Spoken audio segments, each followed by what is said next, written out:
Ici Marie-Pierre Élie, voici les années-lumière.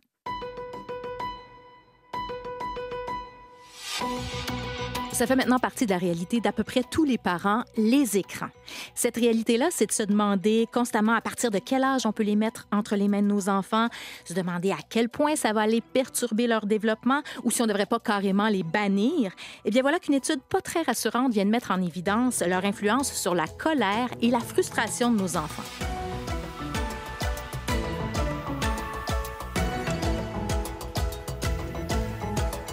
Salut tout le monde, je suis très heureuse que vous soyez là. J'espère que vous allez bien et que vous êtes prêts à entendre parler de science pendant les 2 prochaines heures. Et qui va nous parler de science aujourd'hui? Ben oui, mes collègues Jean-François Boutillette, Gino Harel et Renaud Manuguera-Gagné. Bonjour vous trois. Bonjour. Est-ce que vous êtes en forme? Oui. Oui, très bien. En forme, super. Renaud, en tout cas, fallait l'être en forme pour aller à la rencontre d'une bête terrifiante, le raton laveur, dans son environnement naturel, le terrain de camping. Oui, je me suis sacrifié pour l'équipe en allant passer une de mes soirées au bord d'un feu de camp à manger des guimauves. Tout ça dans le but de prendre un raton laveur la main dans le sac. Bon, les ratons sont capables de prouesses pour accéder à notre nourriture, la nôtre. Et c'est une intelligence qui intéresse beaucoup les chercheurs qui essaient de comprendre comment le raton apprend. Je vous explique tout ça en 2e heure. Jean-François, Oui. C'est pas le plus joyeux des Non. sujets que le vôtre aujourd'hui. Hein? Une grosse proportion des médicaments qui circulent en Afrique seraient des faux, ou en tout cas, on pourrait les qualifier de pas recommandables. C'est vrai. Alors, près d'un médicament sur 4 qui est falsifié ou de qualité douteuse, entendez, dangereuse. C'est ça que révèle une analyse de milliers de médicaments en circulation sur le continent. C'est un fléau qui est connu, mais qui semble pire que ce qu'on avait mesuré et qui fait des centaines de milliers de morts chaque année.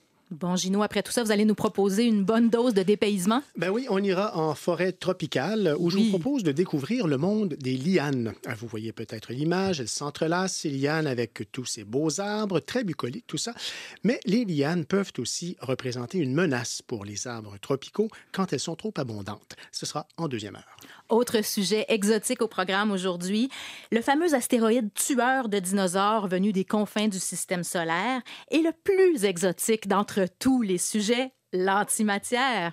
Je vous résume ici l'enjeu en gros. Là. À la naissance de l'univers, le Big Bang a créé une quantité égale de matière et d'antimatière. On sait qu'un atome de matière et un atome d'antimatière, ça s'annule, pouf, il n'y en a plus de la matière, seulement de l'énergie.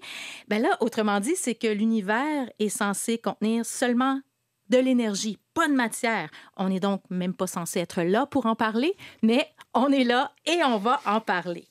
Pas tout de suite. Avant toute chose, on se plonge dans un sujet on ne peut plus terre à terre, les écrans et les enfants.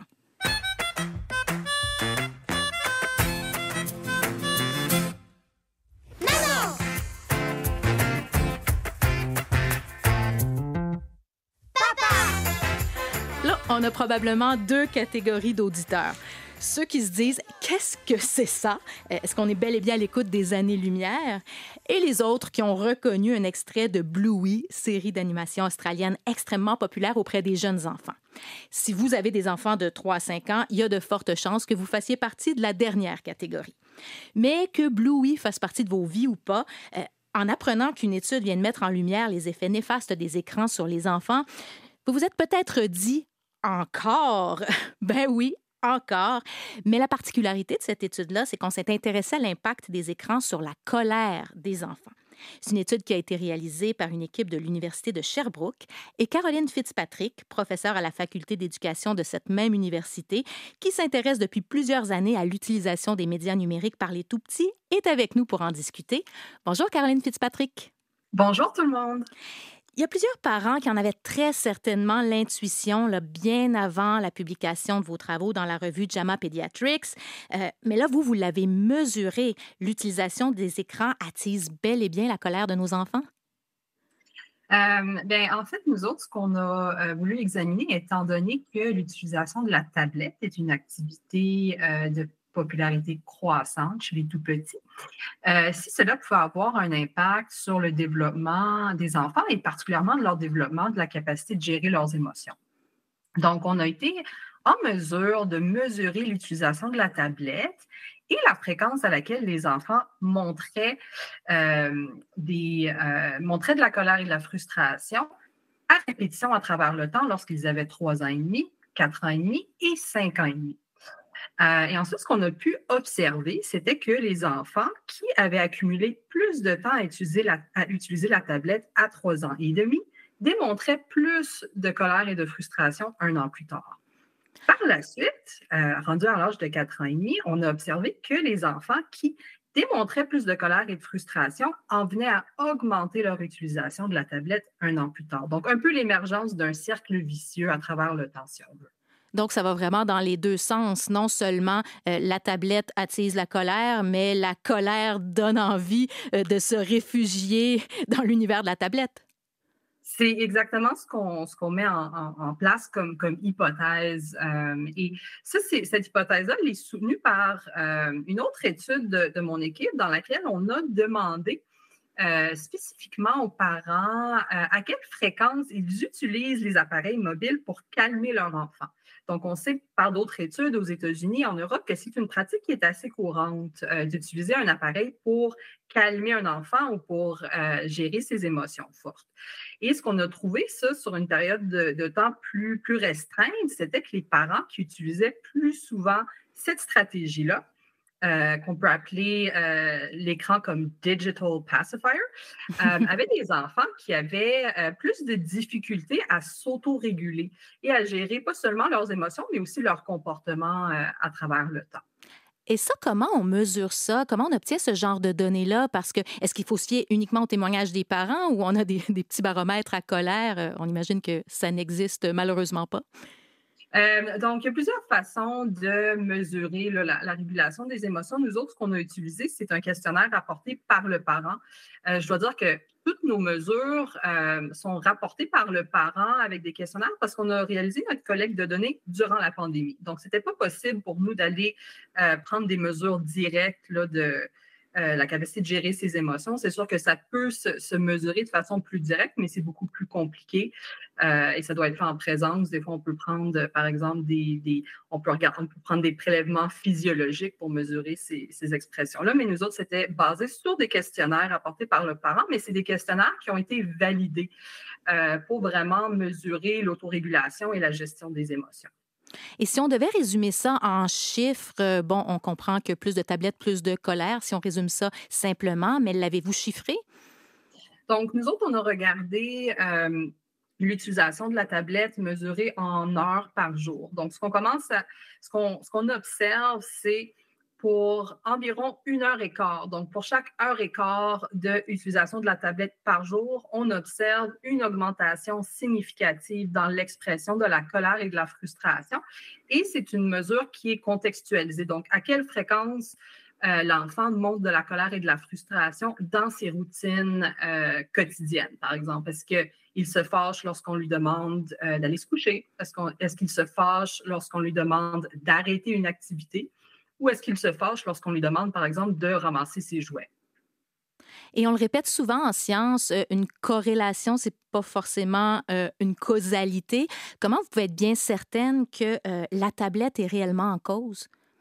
Oui, donc c'est la question qui revient souvent. Et donc, lorsqu'on étudie des phénomènes comme l'impact des écrans sur le développement des enfants, on ne peut malheureusement pas utiliser un devis expérimental. Donc, pour utiliser un devis expérimental, il aurait fallu que, de façon aléatoire, on crée des groupes où les enfants n'utilisent aucun temps de tablette, puis d'autres où est-ce qu'on assigne, par exemple, un régime d'1 heure ou 2 heures de tablette par jour. Ça ne serait pas éthique. Pas très éthique, en effet, non. Pas éthique, avec bonne raison. Et ça serait très peu pratique non plus parce qu'on n'aurait pas vraiment moyen de s'assurer que les enfants qui ont été assignés au groupe 0 temps de tablette auraient respecté la consigne, etc. Donc, ce que nous autres, on fait, c'est qu'on mesure des comportements à travers le temps, comme ils existent dans leur état naturel dans les familles. Et après ça, nous autres, ce qu'on a été en mesure de faire, parce qu'il y a aussi la question de l'œuf et la poule. Qu'est-ce qui vient avant? L'utilisation de la tablette ou la mauvaise gestion des émotions? Mm-hmm. On peut s'imaginer que les enfants, d'emblée, qui ont une plus de difficulté à gérer leurs émotions, gérer leur attention ou s'autoréguler, soient simplement plus attirés envers les activités sur les écrans. Donc, ce qu'on a fait, c'est qu'on a examiné ces choses-là à travers le temps. ce qui nous a permis de regarder des associations bidirectionnelles. Donc, on regarde en même temps, est-ce que la tablette contribue à une augmentation de la colère et de la frustration, en même temps qu'on regarde, est-ce que la colère et de la frustration contribuent à une augmentation d'utilisation de la tablette. Et ce qu'on a observé, à l'âge chez les plus jeunes, lorsque les enfants étaient plus jeunes, la tablette semble avoir un impact négatif sur le développement de l'autorégulation. Et plus tard, ce qu'on retrouve, c'est que là, c'est l'enfant qui semble avoir un impact sur son environnement. Ceux qui expriment plus de colère et de la frustration semblent se retourner davantage envers la tablette. Mais est-ce que c'est l'enfant qui se tourne vers la tablette lorsqu'il se gère mal ou c'est le parent qui, comme vous l'avez dit, la sucette électronique, le pacifier, est-ce que c'est le parent qui a tendance à mettre une tablette dans la main de son enfant colérique? Absolument. Donc, c'est des hypothèses. Les deux hypothèses sont possibles. Les deux mécanismes sont probablement en action. Donc, l'enfant, bien entendu, à 4 ans, n'est pas maître là, de sa gestion du temps d'écran. C'est rare. Donc, ça pourrait aussi très raisonnablement être les parents, surtout avec un enfant qui commence à être un petit peu plus vieux, à l'âge de 4 ans, peut-être que les parents sont encore moins patients avec l'expression de colère et de frustration et qui finissent par se rabattre sur la tablette comme stratégie de gestion des émotions. Et est-ce que la recherche tenait compte de ce que les enfants regardaient sur la tablette? Parce qu'on se doute que, je pense pas qu'à 3, 4, 5 ans, ils jouent à des jeux vidéo très violents, là, mais que tous les contenus ne se valent pas. C'est une limite de notre recherche. On a regardé ici juste le temps passé sur la tablette. Par contre, on sait que dans notre échantillon, lorsque les enfants avaient 3 ans, on a demandé aux parents c'était quoi les activités les plus populaires sur les tablettes. Et ce qui est largement le plus populaire, donc les 50% des parents rapportaient que leur enfant écoutait des émissions sur Netflix ou Disney+ au moins une fois par jour. Et la deuxième activité la plus populaire, c'est visionner des contenus sur YouTube. Donc, on se doute que c'est des cours vidéo, des émissions pour enfants, des films pour enfants qui sont les contenus les plus visionnés. On sait aussi que la lecture, lire des e-books, faire des vidéos chats avec d'autres membres de la famille, qui sont des activités qui ont des valeurs éducatives, étaient très peu fréquentes dans notre échantillon. D'accord, mais là, vous venez de le dire, valeurs éducatives. C'est très rare qu'on voit des études mettre en évidence les aspects positifs de l'utilisation d'une tablette ou de toute autre forme d'écran. Et il y a sûrement beaucoup de parents là, qui nous écoutent et qui sont encore découragés d'entendre parler encore des effets néfastes. Vous, à titre très personnel, en observez-vous des effets positifs de l'utilisation des écrans? Donc, il y a au moins une étude qui a... et là, c'est dans le domaine de la gestion des émotions. Il y a une émission et application du nom de Daniel Tiger. C'est une émission qui semble avoir des bienfaits, qui semble aider les enfants à développer des compétences de gestion des émotions. Généralement aussi, lorsque les parents utilisent la tablette dans le contexte de co-écoute, donc utilisent avec l'enfant conjointement, ils peuvent aussi augmenter les opportunités d'apprentissage, par exemple en posant des questions à l'enfant sur ce qu'un personnage peut vivre ou sur les motivations d'un personnage. Donc, on peut toujours augmenter la valeur éducative à travers la co-écoute de contenu. Et je dirais aussi, peut-être de façon plus large, les parents qui se posent des questions, il y a certains sites comme Common Sense Media où il y a des spécialistes qui vont réviser des contenus pour enfants et leur accorder des notes sur la valeur éducative, sur s'il y a, par exemple, des contenus violents. Donc, les parents peuvent aussi s'informer à travers ces plateformes-là. Et peut-être d'autres conseils pratico-pratiques en terminant. On a pris des notes, là, donc la co-écoute, se renseigner sur la qualité de ce à quoi on expose nos enfants, mais autre chose pour essayer d'utiliser ça de manière un peu plus intelligente? Oui, j'ai quelques autres suggestions. Les pédiatres, les cliniciens recommandent que les parents se dotent d'un plan d'utilisation des écrans et qui, idéalement, ils le mettent en place avant que les enfants soient exposés aux écrans. Donc, les plans peuvent venir spécifier c'est quoi les limites d'utilisation, c'est quoi les contenus qu'on veut favoriser, c'est quoi les contenus qu'on veut éviter et c'est quoi les contextes dans lesquels on veut utiliser les écrans. Donc, on veut, par exemple, éviter les écrans pendant les heures de repas en famille ou on veut éviter les écrans l'heure avant le coucher. Les parents peuvent aussi mettre en pratique des routines saines d'utilisation des écrans, par exemple en demandant à l'enfant d'éteindre la tablette lorsqu'il a terminé de visionner son émission ou sa vidéo. Mhm. Et je dirais aussi, peut-être plus positif comme message, les parents qui se préoccupent ou sont intéressés à aider leur enfant à développer des bonnes compétences émotionnelles peuvent aussi s'assurer qu'ils incorporent des activités dans la routine de l'enfant qui sont efficaces pour aider l'enfant à maîtriser ces compétences-là. Donc, ça pourrait être, par exemple, la lecture d'un livre sur tablette ou un livre traditionnel avec un parent dans lequel, justement, on peut avoir des discussions sur les émotions, sur les motivations des personnages. Et les enfants peuvent aussi jouer à faire semblant. Donc, jouer à faire semblant, on se met dans la peau d'un autre personnage. C'est un excellent moyen pour les enfants de développer leur empathie et leurs compétences émotionnelles. Caroline Fitzpatrick, professeure à la Faculté d'éducation de l'Université de Sherbrooke. Merci d'avoir pris le temps de nous parler. Un immense plaisir. On va essayer de retenir tout ça. Au revoir. Au revoir. Sur ICI Radio-Canada Première, vous écoutez Les Années-Lumière, votre magazine d'actualité et de culture scientifique.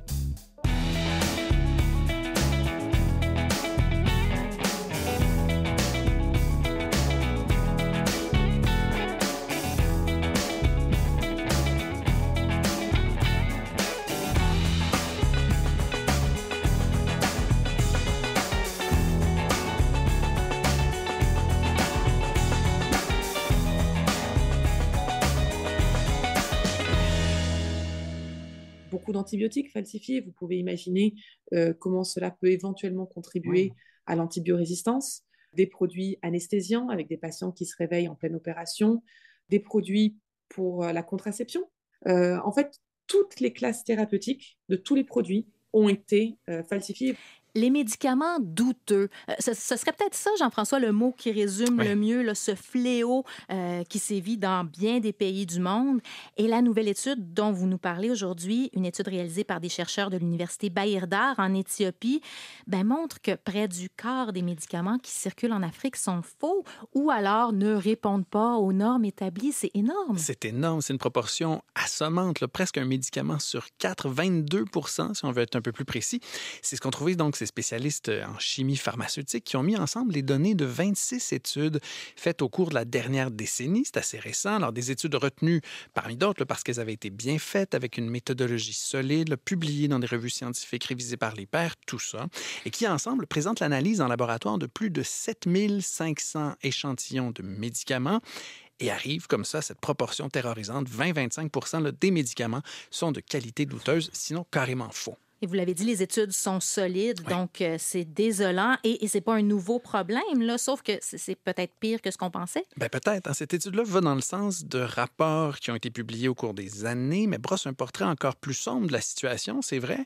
L'an dernier, il y a l'ONU-DC, l'Office des Nations unies contre la drogue et le crime, dans un rapport qui chiffrait à quelques 500 000 morts par année les conséquences du trafic de médicaments contrefaits ou douteux, sur la base de chiffres de l'OMS, de l'Organisation mondiale de la santé, qui a mené, il n'y a pas si longtemps, une vaste enquête là-dessus, qui affirmait qu'au moins un médicament sur 10 était faux. Et je vais vous faire écouter là-dessus Pernette Bourdillon-Estève, chef d'équipe incidents et produits médicaux de qualité inférieure ou falsifiés à l'OMS.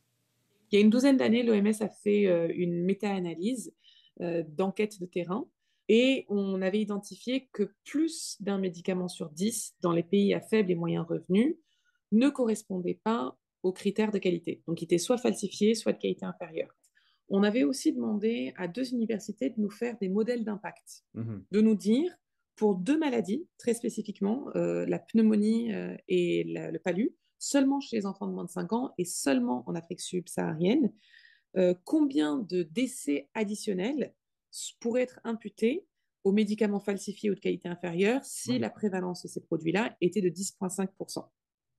Les études, ce sont des modèles d'impact, ont identifié que dans ces cas-là, il y aurait 285 000 morts additionnelles.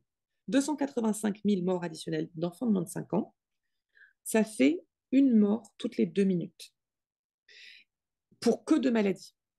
Et donc ça, vous pouvez vous imaginer le prix que ça coûte parce que ce sont des molécules qui ont été développées, Il y a eu tout un travail logistique pour acheminer ces produits-là aux populations pour qu'en fin de compte, les gens ne reçoivent pas un bon produit. Et vous imaginez ce qui se passe en termes de perte de confiance pour les personnes si on leur donne un médicament et qui finalement ne marche pas. Comment est-ce qu'on peut maintenir la confiance du public dans les institutions de santé publique si on n'est pas capable d'assurer la qualité des produits qu'on leur donne? Aïe, aïe, aïe, c'est désespérant, décourageant. Je commence à manquer de synonymes, là, mais est-ce que ça empire vraiment avec le temps? Parce que là, entre les 10 de l'OMS en 2017 et les plus de 20 aujourd'hui, on parle du simple au double. Là. Oui, Mme Bourdillon-Estève me disait qu'on a utilisé cette fois-ci là, une définition différente des médicaments falsifiés ou de qualité inférieure. C'est pas juste de la sémantique. Là. C'est un indice qui a été mis au point, ou une définition mise au point par des spécialistes en santé publique de l'Université d'Oxford, et ça représente mieux le phénomène. On peut l'écouter. Pendant de très nombreuses années, l'OMS et les États membres n'étaient pas d'accord sur ce que signifiait un médicament falsifié et ou un médicament de qualité inférieure. Mais en 2017, ils ont trouvé un accord avec des définitions de travail et qui disent qu'un médicament falsifié est un médicament qui, de manière intentionnelle, délibérée, représente de manière frauduleuse son identité, sa composition ou sa source. Ça veut dire qu'il y a une intention de décevoir. Le produit prétend contenir, par exemple, 500 mg d'amoxicilline et n'en contient que 50 mg ou 0 mg. Alors, on parle vraiment là de fraude. On parle de vouloir intentionnellement tromper, de produire un faux médicament. Ça fait partie de ce qu'on décrit là. Mais c'est aussi de vrais médicaments qui sont d'une qualité insatisfaisante. Et ça aussi, ça peut être connu. Dans l'hypothèse où une entreprise sait pertinemment que le produit qui est vendu ne correspond pas à l'identité, la composition ou la source, eh ben, il y a une intention de fraude. Et on a eu des cas de fabricants mal intentionnés qui savaient très bien que le produit qu'ils ont fabriqué ne correspondait pas aux spécifications de qualité et l'ont quand même commercialisé ou l'ont quand même vendu à quelqu'un d'autre dans la chaîne logistique. Donc, il y a la fraude là, intentionnelle à proprement parler, mais ce dont on parle ici, ça englobe aussi, en gros, tout ce qui se fait passer pour un médicament de qualité, mais qui n'en est pas. C'est ça, c'est toutes sortes de choses, hein, des pilules de sucre, des élixirs de charlatan, là, des mixtures qui n'ont rien à voir avec un médicament parfois, à part l'aspect, hein, parce qu'il y a des faussaires qui mettent le paquet sur la présentation, un peu comme un faux sac Louis Vuitton, c'est l'exemple que me donnait Voyons donc.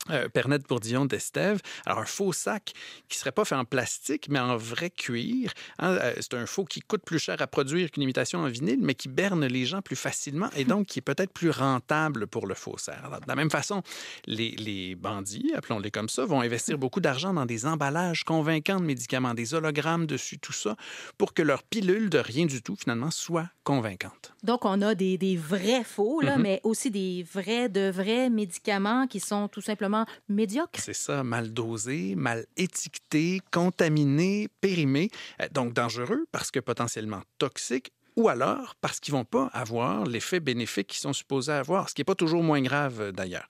Alors j'en ai discuté de ça avec une pharmacienne d'ici qui a travaillé beaucoup comme coopérante dans beaucoup de pays en développement, c'est Delphine Bercier, jusqu'à tout récemment présidente de Pharmaciens sans frontières Canada. Elle a vu de près ce problème-là, elle a bien des endroits du monde.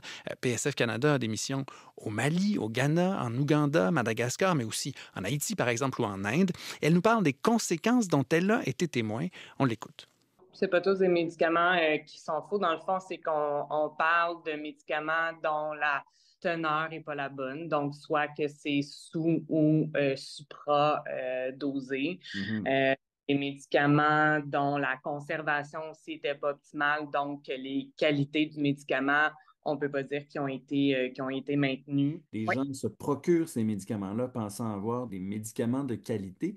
Et donc, ça a des effets réel sur la santé des gens. Là. Ah oui, ça définitivement, c'est vraiment un fléau qui est important.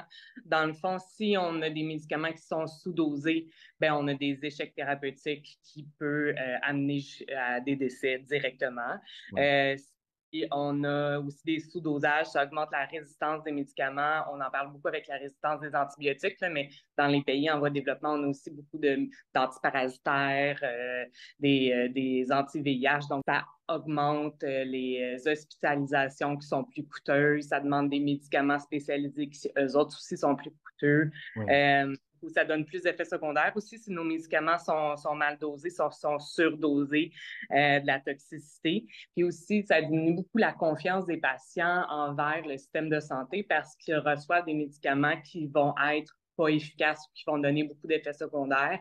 Puis les gens vont se tourner vers d'autres marchés pour se procurer leurs médicaments parce qu'ils perdent beaucoup confiance au système de santé local. Donc tout ça, ça a des conséquences énormes, Jean-François. Oui, on l'entendait tantôt, on l'entend encore, cette question de confiance qui a des conséquences sur la santé des gens. L'accélération de la résistance aux antibiotiques aussi, c'est une catastrophe, on le sait, on court déjà vers un mur. Là, on court plus vite avec ça. Et on le disait, toutes les classes de médicaments ont été contrefaites. Alors, c'est vrai pour des traitements contre le cancer, imaginez, pour des contraceptifs, des anesthésiants, des traitements pour le VIH-Sida, pour la malaria, et même des médicaments qui, a priori, n'ont pas l'air aussi inquiétants. Ça peut causer des tragédies quand c'est falsifié comme ça. Alors, un exemple crève-cœur très récent, c'est ces centaines d'enfants très récemment là, qui sont morts après qu'on leur ait donné des sirops pour la toux frelatée. C'est arrivé en Gambie, en Ouzbékistan aussi, puis en Indonésie.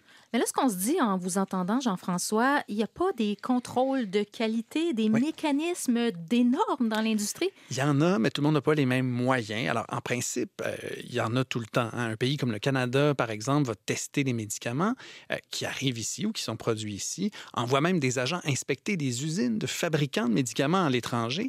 Et quand des médicaments ne répondent pas aux normes, ne passent pas les contrôles des pays qui ont les moyens de les appliquer comme ça, ils devraient être détruits. Mais il arrive, malheureusement, qu'ils soient plutôt écoulés dans des régions où on n'a pas les mêmes moyens de surveillance. Souvent, à travers une série d'intermédiaires, de grossistes, c'est dur de retracer donc les coupables. Alors, j'ai discuté de ça aussi avec François Audet, qui est directeur de l'Institut d'études internationales de Montréal, professeur à l'UQAM, directeur de l'Observatoire canadien sur les crises et l'action humanitaire. Il n'est pas surpris, malheureusement, par ces chiffres-là, et il m'expliquait que le problème frappe le plus durement là où les besoins sont criants et où la gouvernance est faible. C'est malheureusement pas surprenant. Selon différentes couches d'analyse, je vous dirais que la première, les systèmes de contrôle de certains pays où les gouvernances sont plus en difficulté ou n'ont pas de système de laboratoire indépendant qui vont exiger des critères et des normes qui peuvent être vérifiés ou double vérifiés ou triple vérifiés. C'est certain que ça laisse énormément d'espace pour des entités, des compagnies un peu crapuleuses, il faut le dire, là, qui vont abuser de la vulnérabilité de la gouvernance de certains pays pour faire du dumping de médicaments placebo, de médicaments périmés, ou carrément, et ça s'est vu malheureusement trop souvent, pour faire littéralement des tests. C'est-à-dire en utilisant des médicaments qui ne sont pas ce qu'ils devraient être, mais qui vont servir un peu de témoins sur des populations qui n'ont pas du tout approuvé d'être utilisés pour des tests de laboratoire, si vous voulez. C'est une situation qui est très préoccupante à l'échelle de l'Afrique, mais c'est aussi un problème dans plusieurs autres régions. Dans beaucoup de pays en développement, oui. Mais attention, il y a des médicaments falsifiés ou douteux dans les pays riches aussi. D'ailleurs, l'OMS a mis sur pied un système de détection, de partage d'informations, de mise en garde entre les pays. Et la plupart des signalements de médicaments falsifiés ou de qualité douteuse viennent de pays riches. Pas tant parce qu'il y en a plus dans ces pays-là, mais parce que justement, on surveille peut-être davantage, donc on les identifie, on intervient, il faut le souhaiter, à temps. Mais reste qu'ici aussi, la rareté, ça crée un marché. Pensez à des molécules pour lesquelles la demande explose plus vite que l'offre, les fameux sémaglutides là, contre le diabète, mais qui ont aussi un effet amaigrissant qu'on s'arrache. Il se trouve dans les pays riches aussi des gens sans scrupules qui sont prêts à profiter de ce genre de situation-là. Eh oui, ça, malheureusement, c'est universel. Merci, Jean-François. Je t'en prie.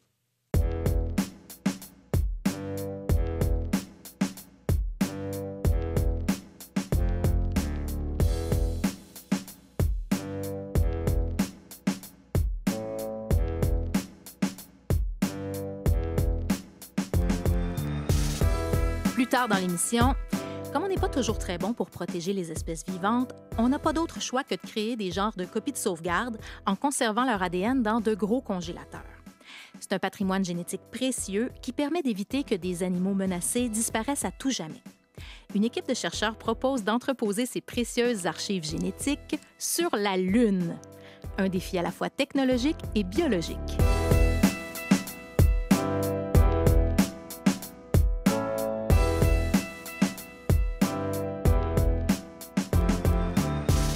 Là, il faut qu'on parle d'antimatière. Pour plusieurs raisons. J'ai tout d'abord un biais assez personnel. Mes collègues le savent trop bien. J'ai un faible pour ce genre de sujet-là. Et là, ça tombe bien parce qu'une équipe du CERN vient d'annoncer dans la revue Physical Review Letters qu'ils ont réussi à refroidir de l'antimatière beaucoup plus rapidement qu'ils ne le faisaient auparavant. Ça, c'est impératif, là. Il faut la refroidir pour pouvoir bien l'étudier et espérer en percer un jour les secrets. L'article en tant que tel, il est aride à souhait, là. Déjà, dans le titre, on a droit à des perles comme « Spectroscopie non destructive des transitions quantiques de spin ». On enchaîne dans le premier paragraphe avec des mesures de moments magnétiques, des symétries matière-antimatière. Bref, vous l'avez compris, on est ici dans le très pointu. Mais pourtant, l'antimatière, là, même si ça paraît pas, je vous le jure, c'est un sujet qui nous concerne tous. Pour s'en convaincre, on reçoit la physicienne Brigitte Vachon, qui est professeure titulaire à l'Université McGill. Bonjour, Brigitte Vachon. Bonjour. Ici, on n'a vraiment pas d'autre choix que de commencer par le commencement. Qu'est-ce que c'est de l'antimatière?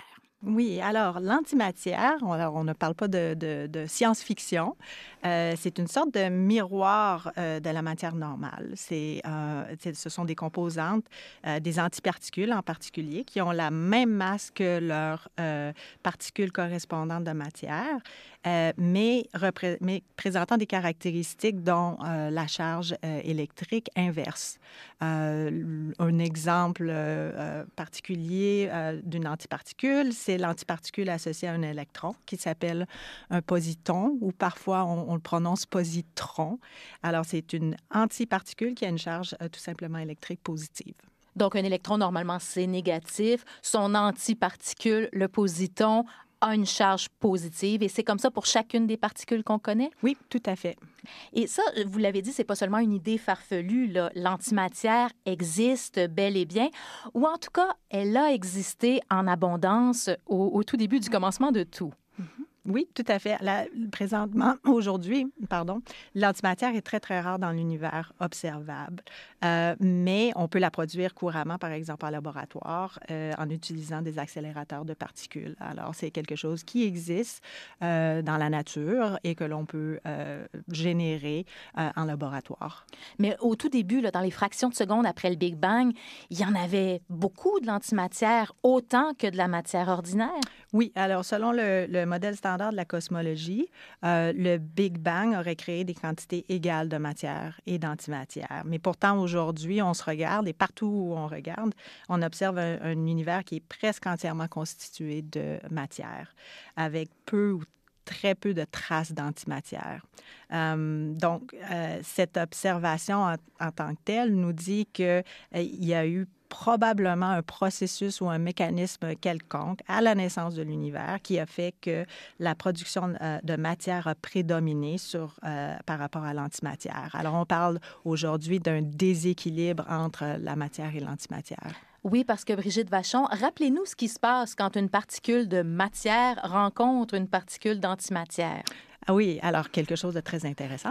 Alors, lorsqu'une antiparticule rencontre une particule, alors elles peuvent s'annihiler mutuellement, produisant tout simplement de l'énergie ou, en d'autres mots, un rayonnement quelconque, que ce soit un rayonnement fait de photons ou d'autres particules.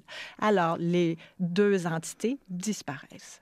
Et donc, chers auditeurs, si vous savez lire entre les lignes, vous venez peut-être de réaliser que si, au tout début de l'univers, il y avait des quantités égales de matière et d'antimatière, les deux auraient dû s'annihiler mutuellement et rien de tout ce qu'on observe aujourd'hui ne devrait exister. C'est bien ça? Tout à fait. Oui, tout à fait. Donc, un des très grands mystères scientifiques d'aujourd'hui, qui persiste encore aujourd'hui, c'est de comprendre justement quelle est l'origine de ce déséquilibre entre matière et antimatière.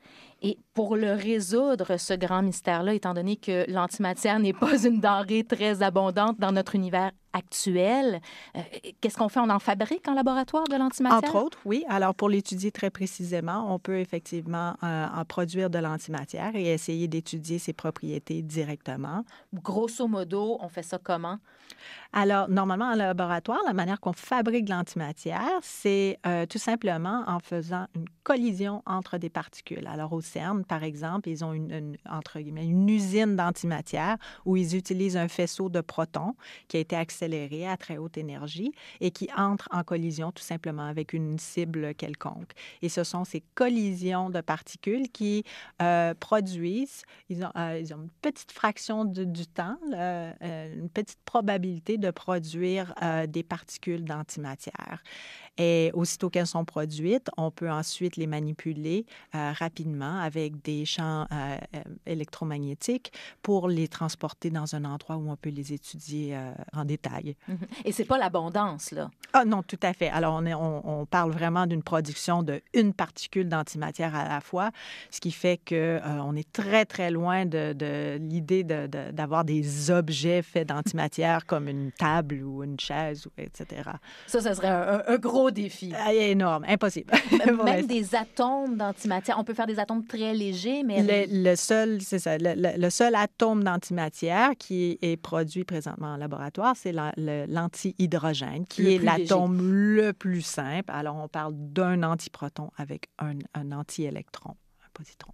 Et il faut éviter que l'antimatière entre en contact avec quoi que ce soit. Tout à fait. Alors, la conservation et le stockage de l'antimatière est un défi énorme parce que, justement pour ces raisons, que lorsque l'antimatière rencontre des particules de matière normale, elles s'annihilent mutuellement et disparaissent. Alors, pour stocker l'antimatière, on utilise ce qu'on appelle des pièges électromagnétiques. Mais c'est des pièges très complexes qu'on ne peut pas acheter chez Canadian Tire ou quoi que ce soit. Et c'est une technologie qui permet de confiner que de très petites quantités d'antimatière pendant de courtes périodes de temps. Alors, encore là, on ne parle pas d'accumuler d'énormes quantités d'antimatière. On parle vraiment, on les compte sur les doigts d'une main, plus ou moins. Il y a aussi plusieurs autres types d'expériences ou d'autres directions scientifiques qui peuvent nous mener à essayer de comprendre et de mesurer, par exemple, une asymétrie dans l'asymétrie CP. L'asymétrie CP, c'est une symétrie théorique qui stipule que les lois de la physique devraient être les mêmes si l'on remplace toutes les particules par leurs antiparticules et on inverse les coordonnées spatiaux. Donc, c'est une symétrie fondamentale qu'on pense qu'il existe, mais dont on peut tester la validité avec différents types d'expériences. Mais là, ce que je comprends bien, si tout est parfaitement symétrique, qu'à part leur charge électrique qui est opposée, matière et antimatière sont exactement la même chose, se comportent exactement de la même façon, il y a quelque chose qui ne fonctionne pas, c'est que rien ne devrait exister aujourd'hui. On le rappelle, elles auraient dû s'annuler l'une l'autre. Donc, quelles sont les hypothèses? Qu'est-ce qu'on cherche dans l'antimatière qui pourrait peut-être expliquer que la matière a pris le dessus? Oui, alors, on sait déjà, par contre, qu'on est capable même de mesurer en laboratoire une différence infime dans le comportement de la matière et de l'antimatière, en particulier de la manière qu'ils se désintègrent. Mais cette petite différence qu'on appelle la violation de la symétrie CP, qui est observée en laboratoire, est inférieure de plusieurs ordres de grandeur et ne peut pas expliquer entièrement le déséquilibre qu'on voit aujourd'hui dans l'univers, c'est-à-dire qu'on a un univers qui est dominé entièrement de matière. Donc, ce qu'on cherche, c'est vraiment des différences dans le comportement ou les propriétés entre la matière et l'antimatière. On sait qu'il y en existe des petites différences, mais c'est pas assez encore pour expliquer l'observation d'un univers fait de matière. Donc, on les cherche, ces minuscules différences-là qui pourraient expliquer ce gigantesque déséquilibre-là. Entre autres, on revient donc à la publication scientifique toute récente. C'est une équipe du CERN qui ont réussi à refroidir beaucoup plus rapidement des particules d'antimatière. Tout d'abord, pourquoi c'est important de les refroidir pour pouvoir les étudier? Alors, l'idée de refroidir les antiprotons dans ce cas-ci, c'est essentiellement de leur enlever la bougeotte, en quelque sorte. Alors, l'expérience essaie de mesurer une fréquence de transition d'une propriété des antiprotons qui s'appelle le spin de la particule. Et pour ce faire, il faut vraiment que les antiprotons soient très, très, extrêmement froids et qu'ils n'aient pas la bougeotte. Donc, on essaie de les figer en quelque sorte. J'imagine que ce n'est pas complètement figé, mais on leur calme le gros nerf, en gros. Oui, tout à fait. Pour pouvoir les étudier. Oui. Et donc, on a réussi à refroidir en, c'est 8 minutes plutôt que 15 heures? C'est ce que la publication nous apprend. C'est quand même énorme comme avancée. C'est absolument énorme. Et ce que ça va apporter dans les prochains mois et les quelques années à venir, c'est que ça va donner l'opportunité aux scientifiques de faire un très grand nombre de mesures sur ces antiprotons dans un plus petit laps de temps. Alors, en ayant beaucoup plus de données, ça permet d'augmenter de manière significative la précision des mesures qui sont possibles. Et autrement, partout à travers le monde, donc on travaille à différents aspects de cette grande quête-là. Là. C'est pas rien, on le rappelle, c'est vraiment d'expliquer pourquoi tout ce qui existe. Pensez-vous qu'on va l'avoir, la réponse à cette épineuse question-là dans les prochaines années, en tout cas pendant que vous allez encore travailler dans le domaine? Bien, c'est toujours difficile de savoir d'où les avancées vont venir. Mm-hmm. Il y a plusieurs programmes expérimentaux en place ou en développement présentement qui vont apporter des nouvelles mesures sur une échelle de temps de 10, 20, 30 ans. Alors, je crois que c'est vraiment l'horizon à laquelle on va faire des avancées significatives de ce côté-là. Mais un vrai de vrai, voici pourquoi, là. Y croyez-vous? Ah, j'aimerais, mais on reste neutre pour dire qu'on veut être surpris ou surprise et c'est à la nature de nous dire qu'est-ce qui existe vraiment dans l'univers. Et on continue donc d'avancer à tout petit pas. Merci Brigitte Vachon. Oh, merci, au revoir. Je rappelle que vous êtes professeure titulaire à l'Université McGill. Vous pouvez écouter les entrevues et les reportages des Années-Lumière en direct ou en rattrapage sur l'application Radio-Canada Audio.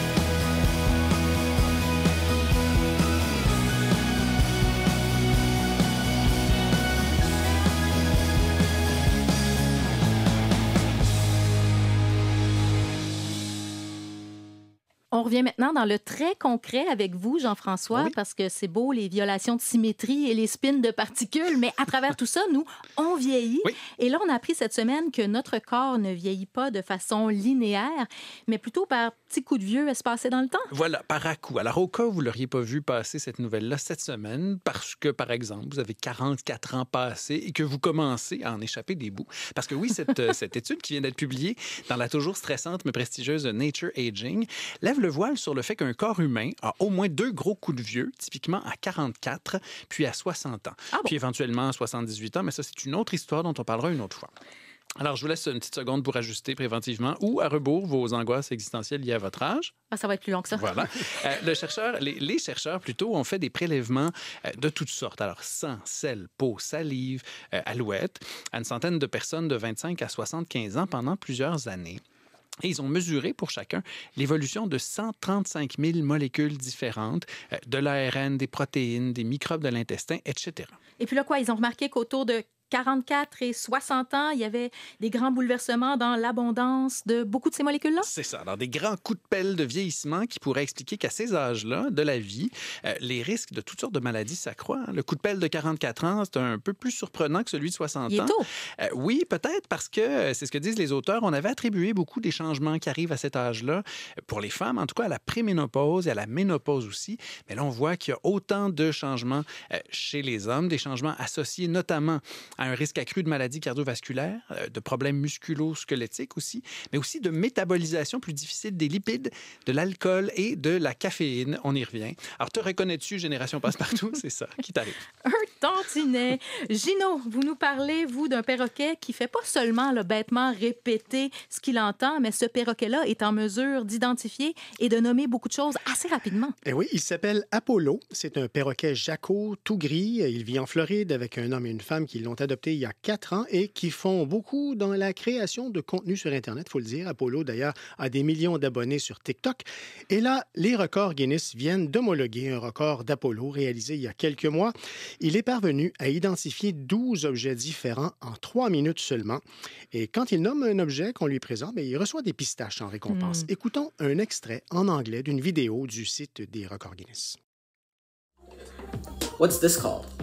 Rock. Yes, rock. Good job. 2 more, you get a pistache. What's this called? Ball. Yes, ball. Good boy. All right, 1 more. What's this called? Bottle? Yes, bottle. That's right. Good job. Alors, donc, il nomme une roche, une balle, une bouteille, par exemple, et il se fait féliciter après ça. Bravo, Apollo! Oui, voilà. Le couple qui entraîne Apollo s'est inspiré d'une méthode peaufinée il y a plusieurs années par une chercheuse américaine du nom d'Irene Pepperberg, spécialisée dans le comportement des oiseaux. Et c'est quoi la méthode pour les propriétaires de perroquets qui aimeraient peut-être s'en inspirer? Alors, c'est une technique dite modèle et rivale. Dans un article publié dans la revue Animals en 2021, la professeure Pepperberg explique que sa technique prévoit 2 personnes, en plus du perroquet, bien sûr. Une personne joue le rôle de l'entraîneur et l'autre, celui du modèle, qui doit apprendre ce que l'entraîneur lui montre. Le perroquet observe la scène et finit par considérer un peu le modèle comme un rival, surtout quand il s'agit d'objets à identifier qui l'intéressent particulièrement. Le modèle humain, donc, nomme les choses qu'on lui présente. Il corrige même à l'occasion sa prononciation. Puis, c'est au tour du perroquet de nommer les objets qu'il a vu être nommés dans la séquence. L'entraîneur et le modèle changent de rôle aussi pour que le perroquet apprenne à répondre à pas seulement une personne, mais plusieurs. Le perroquet peut même apprendre à dire « je veux telle ou telle chose ». Et visiblement, ça marche avec Apollo. Renaud, vous allez maintenant faire un perroquet de vous-même en nous parlant d'une nouvelle dont on semble avoir déjà entendu parler. Là. C'est assez répétitif. Là. C'est pas la première fois qu'on le dit, mais là, il semblerait qu'on a encore trouvé de l'eau sur Mars.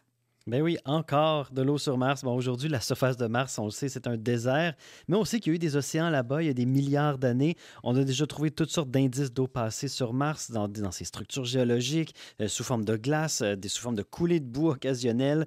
On a même déjà découvert un lac souterrain extrêmement salé. Donc, on trouve toujours un peu plus d'eau, toujours plus inaccessible. Donc, on pourrait commencer à être moins surpris avec ces annonces-là, mais cette fois-ci, la découverte pourrait répondre à la question que les chercheurs se posent depuis longtemps. Qu'est-ce qui est arrivé avec les océans martiens? Bien, la réponse, ils pourraient être prisonniers d'immenses réservoirs de roches poreuses situés entre 10 et 20 km sous la surface martienne. En fait, le réservoir qui a été découvert par la sonde martienne InSight, il contiendrait tellement d'eau qu'il y en aurait assez pour remplir les océans à la surface de la planète. Et comment on trouve ça, de l'eau qui est aussi profondément enfouie? Bien, la sonde InSight, c'était une mission de la NASA qui devait étudier les séismes sur Mars. Donc, les scientifiques en ont profité de ces ondes sismiques, en fait, pour faire des mesures. Donc, les ondes sismiques, ils allaient parfois jusqu'à des magnitudes 5 et ils s'en sont servis pour faire des mesures, aller sonder les profondeurs de Mars. Et les données qu'ils ont récoltées, bien, leurs résultats, ils ne peuvent être expliqués que s'il y a une poche importante de roches saturées en eau qui se trouverait dans les profondeurs. Donc, ça voudrait dire que les océans de Mars ne se sont pas évaporés pour disparaître dans l'espace quand la planète a perdu son atmosphère dans un passé lointain, mais ce serait plutôt infiltré dans le sol. C'est sûr que cette eau-là, elle est trop loin pour qu'on puisse la rejoindre, mais pour les chercheurs, s'il y a une quelconque forme de vie sur Mars encore aujourd'hui, bien, c'est là qu'on pourrait la trouver. Merci, Renaud. Ça fait plaisir. En attendant, nous, on prend une pause de quelques minutes, le temps des nouvelles, et puis on va ensuite s'intéresser à une forme de vie bien terrestre, des terreurs masquées qui sèment la frayeur dans les terrains de camping. À tout de suite.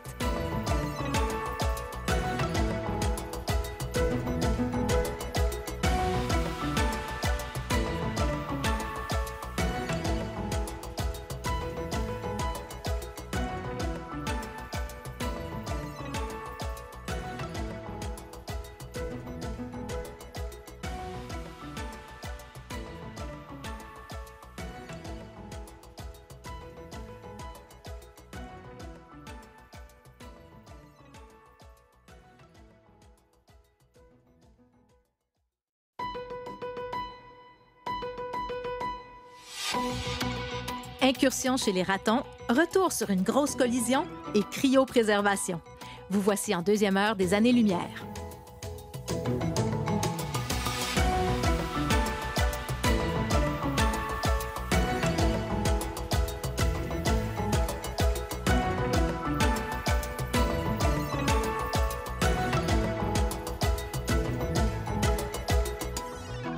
Rebonjour à tous et à toutes, Marie-Pierre Elie, toujours avec vous, toujours très enthousiaste à l'idée de vous faire découvrir ou redécouvrir toutes sortes de sujets. Quand je dis redécouvrir, je pense par exemple au fameux astéroïde qui est entré en collision avec la Terre il y a 66 millions d'années. C'est cette collision-là qui avait provoqué la disparition des dinosaures. Évidemment que c'est pas la première fois qu'on entend parler de lui, mais on va en apprendre encore plus aujourd'hui grâce à un géologue qui a identifié d'où venait le gros mastodonte. On s'en va aussi dans la jungle, sur la Lune et aux îles de Boucherville. Dit comme ça, il y a peut-être une de ces trois destinations-là qui peut sembler un peu moins emballante, mais je vous promets que vous allez être emballés et peut-être même un petit peu exaspérés par les prouesses d'un de ses habitants, le raton laveur. Il a essayé de rentrer dans ma tente Utopia. C'était impressionnant. J'avais l'impression que c'était un humain qui ouvrait ma porte. J'ai pas vu rien, mais la porte s'ouvrait là, vraiment comme fermement. Mais voyons donc, j'ai crié. Puis là, vous avez vu une petite silhouette de 1 pied de haut et là, c'est là que... Effectivement, c'était pas le Yéti qui était là. C'était juste un petit raton. Des anecdotes comme ça, on est plusieurs à en avoir vécu. On devrait peut-être même plutôt dire à en avoir subi, parce que ce soit dans les ruelles, dans les cours arrière ou en camping, le raton laveur traîne avec lui toute une réputation. En gros, cette réputation-là, ça se résume à être capable de s'introduire n'importe où et de prendre à peu près tout ce qui lui plaît. Renaud Manugera-Gagné, vous avez subi, vous aussi, ce qu'on pourrait appeler la ratoure du raton. Oui, un ratoureux raton qui est entré par infraction dans ma tente durant une fin de semaine de camping au parc des îles de Boucherville. Un ami à moi s'est même fait voler son gâteau de fête qui était pourtant dans un frigo qui était scellé avec des barrures pour enfants. Oh là là! Mais bon... C'était quand même un bon exploit, mais au-delà de l'anecdote, en revenant de mes vacances, je tombe sur une étude qui est parue cet été, qui a justement été dédiée à cette capacité d'apprentissage et de résolution de problèmes des ratons laveurs. Et je me suis donc intéressé au sujet et j'ai découvert que les ratons étaient encore plus surprenants intellectuellement que je le pensais. Mais avant de vous en parler, j'ai d'abord voulu faire un retour sur les capacités cognitives des ratons et je suis retourné sur la scène de crime de mes vacances avec des experts. On écoute ça avec grand intérêt.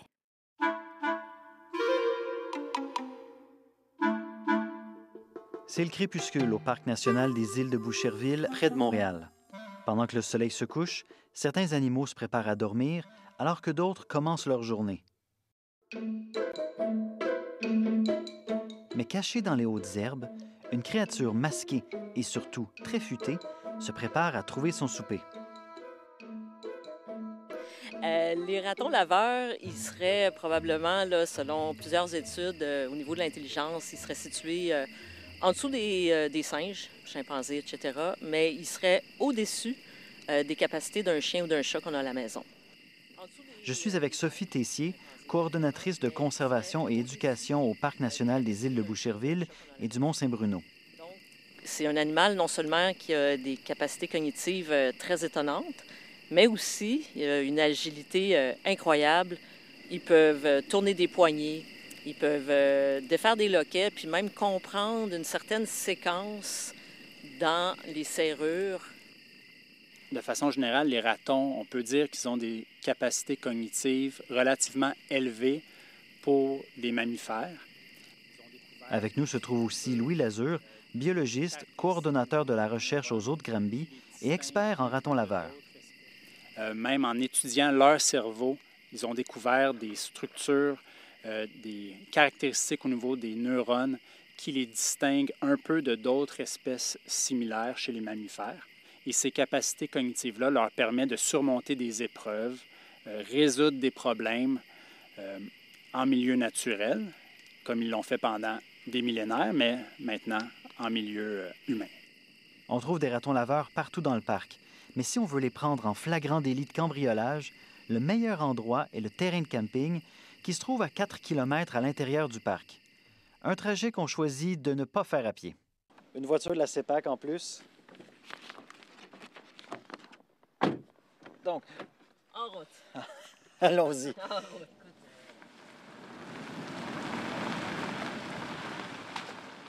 Le parc des îles de Boucherville est quand même assez grand pour qu'on se rende de l'entrée jusqu'au camping dans un véhicule. Comment on peut le décrire, ce parc-là? Le parc des îles de Boucherville, c'est un des très beaux parcs qui représente vraiment le milieu insulaire du fleuve Saint-Laurent. Donc, on est en réalité là, comme sur un gros paquebot en plein milieu du fleuve. Et puis, comme ça, on va passer d'île en île. Ici, d'habitude, le soir, on peut quand même voir une bonne activité faunique parce qu'ils sont tranquilles. On n'a pas besoin de rouler longtemps avant de faire une première rencontre.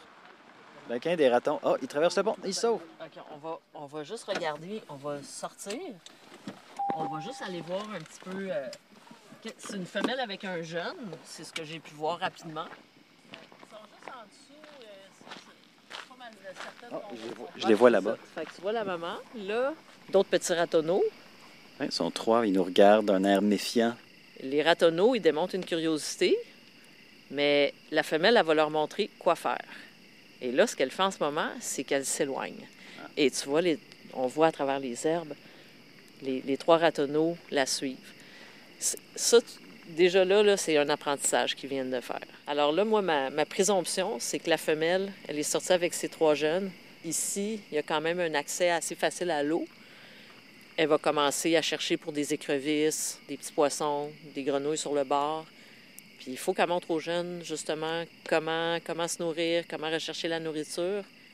Mais c'est connu qu'il y a des comportements qui sont appris par les jeunes ratons laveurs en observant souvent leur mère.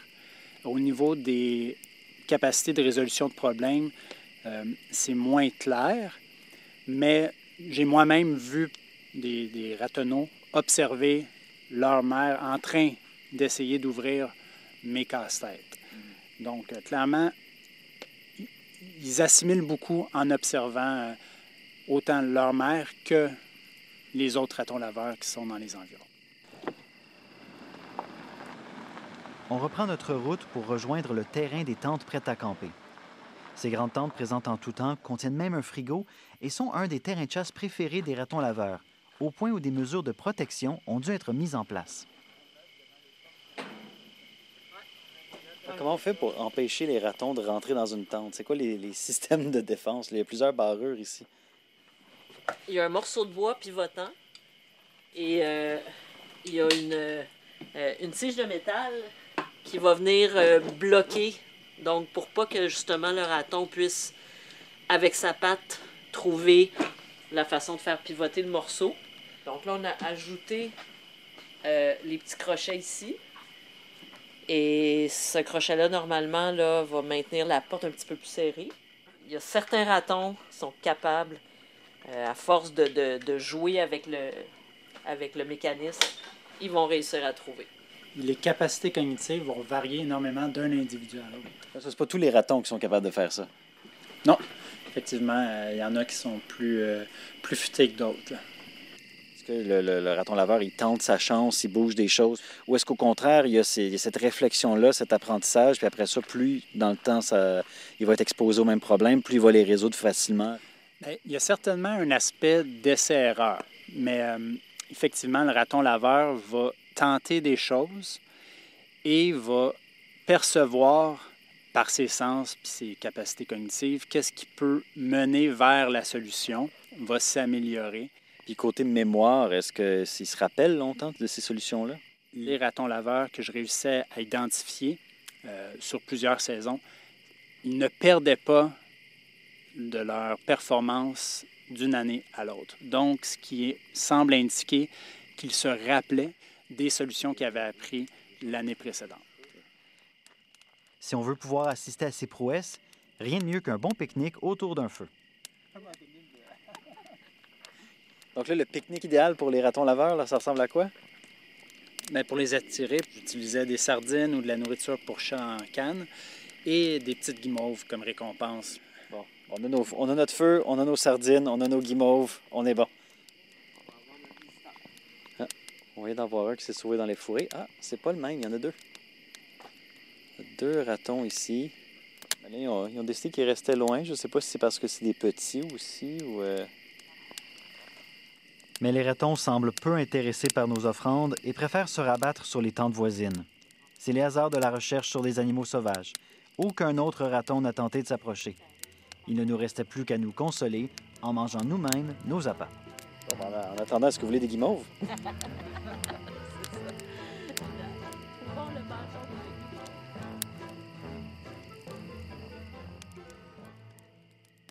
Donc, après tout ça, Renaud, les sardines, les guimauves, les ratons sont même pas venus vous montrer leur prouesse.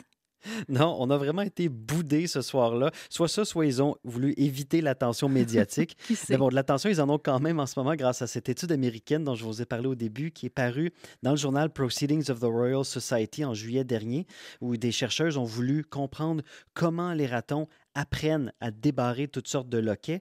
Donc, la postdoctorante Lauren Stanton de l'Université Berkeley a marqué une quarantaine de ratons avec une micropuce pour être capable de les suivre, de les reconnaître individuellement.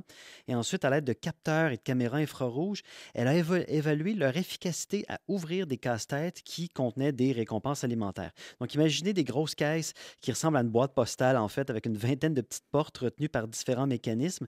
Donc, certaines n'avaient qu'un type de mécanisme et d'autres en avaient 4 différents niveaux de difficulté. Et ensuite, pendant 4 ans, elle a évalué la créativité, l'adaptabilité et l'originalité des ratons une fois confrontés à ces casse-têtes. Et qu'est-ce qu'elle a observé? Bien, d'abord, les ratons qui réussissent le mieux, c'est ceux qui tentent plusieurs approches différentes. Ils sont créatifs, ils sont adaptables. Les ratons experts se rappelaient aussi des solutions d'une année à l'autre. En fait, seulement 25% des ratons réussissaient à ouvrir ces portes, mais tous pouvaient s'améliorer. On peut écouter là-dessus Lauren Stanton. On our first puzzle box, we had some solvers that were good at opening the puzzle box. Nous avons remarqué 2 types de ratons autour de nos premières boîtes. Des ratons productifs, capables de résoudre les casse-têtes, et d'autres plus profiteurs qui venaient voler la récompense une fois les boîtes ouvertes. Mais une fois que nous avons mis nos secondes boîtes, la situation a changé. Les ratons productifs étaient toujours capables de résoudre les casse-têtes, mais les profiteurs étaient soudainement capables d'ouvrir des portes. Les différents niveaux de difficulté leur permettaient de gagner la confiance nécessaire pour réussir et apprendre par eux-mêmes. Donc, apprendre par eux-mêmes, ils sont capables de le faire, mais est-ce qu'ils peuvent apprendre en regardant les autres ratons? Bien, pas nécessairement. Chaque raton développait sa propre méthode pour ouvrir les portes. Donc, c'est pas tant un partage de connaissances, mais plutôt quand un raton voit un autre raton manger, il y a une crainte de rater quelque chose qui les pousse à apprendre. On peut écouter encore là-dessus Lauren Stanton. La plupart des ratons préféraient éviter les boîtes et ce sont souvent les plus jeunes qui essayaient en premier. On croit que les ratons plus âgés évitent la nouveauté par peur du risque, tandis que les ratons plus jeunes, plus naïfs, sont plus enclins à essayer de nouvelles choses. Mais une fois que les premières boîtes sont ouvertes, les ratons récalcitrants s'approchent à leur tour et essaient d'ouvrir les boîtes, parce qu'ils sont curieux de l'apparition de cette nouvelle source de nourriture. Une fois qu'un raton décide de s'attaquer au casse-tête sérieusement, il y a de bonnes chances qu'il réussisse. Donc, ils apprennent ensemble qu'il y a une nouvelle source de nourriture, mais chacun a ensuite sa propre approche. Et comprendre comment le raton apprend, bien, c'est important dans notre monde où on empiète de plus en plus sur le territoire sauvage, où il y a de plus en plus d'interactions animales-humains. Et si on veut que cette cohabitation soit harmonieuse, bien, il faut qu'on sache comment l'environnement humain peut changer le comportement des animaux. Ça, c'est certain, parce que nous aussi, on joue un rôle important dans cette belle dynamique-là. Merci, Renaud. Ça fait plaisir. Au revoir. Vous pouvez écouter les entrevues et les reportages des Années-Lumière en direct ou en rattrapage sur l'application Radio-Canada Audio.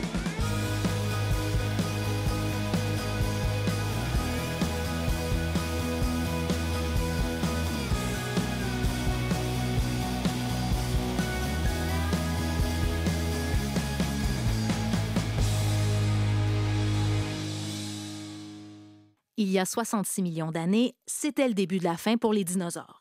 Un astéroïde gros comme une ville s'est écrasé là où se trouve aujourd'hui le golfe du Mexique. C'est peut-être pas la seule cause de leur disparition. L'impact a déclenché une cascade d'événements qui reste encore un peu mystérieuse aujourd'hui, mais l'astéroïde lui-même l'est un petit peu moins mystérieux grâce à des géologues comme Philip Claes qui sont capables de les faire parler, les roches. Il est professeur à l'Université VUB à Bruxelles et il a co-signé un article sur le sujet publié cette semaine dans la revue Science. Bonjour, M. Claes.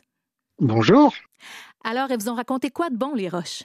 Mais nous, ce qu'on voulait savoir depuis très longtemps, c'était, il y a un impact de météorite, ça crée un gigantesque cratère qui est le cratère de Chicxulub au Yucatan, qui fait 200 km de diamètre, qu'on a foré plusieurs fois.